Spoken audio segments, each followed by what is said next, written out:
and my grips are weak like this, and he decides to go elbow down to the mat, look at my wrist. That's, even just doing that, that's painful. It's getting both wrists are being affected. All right, and that's just, I'm giving no pressure, just my wrist. Now I'm just rolling my wrist down, not doing it. He's not even attached to my body. I'm not in here like this. Just grips, roll down. As soon as I weaken them, Don't be weak! that's painful. We're gonna want our grips rounded down. So the top of your knuckle essentially is in line with your wrist. None of this stuff, no monkey grips, none of that. So this is okay, right?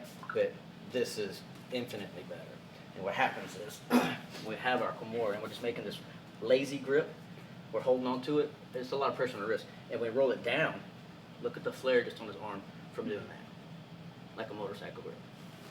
And what that does, ultimately, is it brings the shoulder kind of forward and starts to really kind of separate this from the body.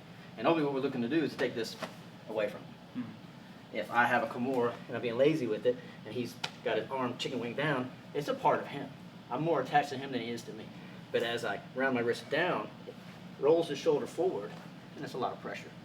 So from the back, it's certainly wonderful. So anytime he's moving with this arm, anytime he starts to shift around, I like to either extend it or anything to get him off my center line. He's going to be wanting to pass here. And I want to, anytime he's moving and wants to move this around, kick it out some. If he goes to put it down over here and he wants in there, I'll pull it in some. So you cause this reaction. If I post it out, he's going to want to draw it in. And when he draws it in, and he's going to shoot through, and I'm not just going to reach over. My whole body is going to shoot like I'm trying to make my chest attached to here. Shoot, coming up, now coming over. I'm making my grip. My grip comes in, I'm rolling it under, and I'm already starting to roll my wrist down.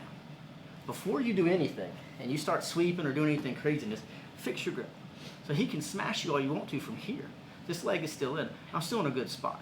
He can lock both his hands up, he can do whatever. And what we're going to sweep him from is basically depending on how he reacts. So my leg is still in this half. My grips are rolled down.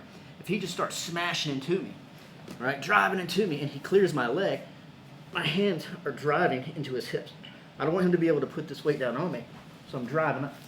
So as he's trying to smash my back flat, my leg's going to spin out, and I'm just going to give a little bridge, and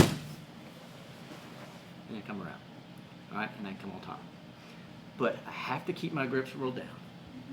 I have to maintain pressure into his abdomen, otherwise he drops his weight. Okay, and this is him driving over the top of me. He's literally saying, hey, I want you to go from here to flat. I'm going to smash you, and I'm going to pass in the side control. I'm not worried about my arm. And you're like, okay, you're going to go that way? I'll let you go that way with a slight assist.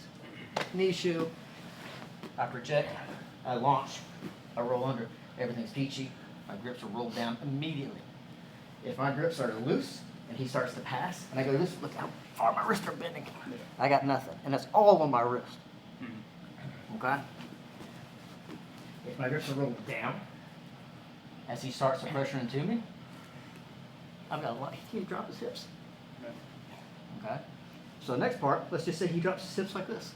All I'm going to do is take this butterfly and just swing it in. He wants to go that way. Now I'm just going to give him a little extension. I'm going to look, bring my hips up, and step up. And then come in the mount. Same thing. I shoot up. My grips, I'm rolled under. Everything's peachy, right? Everything's wonderful. But he's not driving into me. He's not dropping his hips. He's sitting back on his heels. Here. He's like, oh, okay. So all I do is open my leg and allow it to free out. So he wants to stay back. He's worried about all this kind of good stuff. He's playing back this way. He might even try to lift up a little bit to try to get at it. And what I'm going to do is I'm going to rock my legs, keep pressure, wrist down, and pressure into his hips with my grips. I'm going to swing. I'm going to rotate all the way around. And my leg's going to be somewhat straight until I start to make the bend, and I'm going to curl, add a little momentum. Look, curl, and then draw myself down.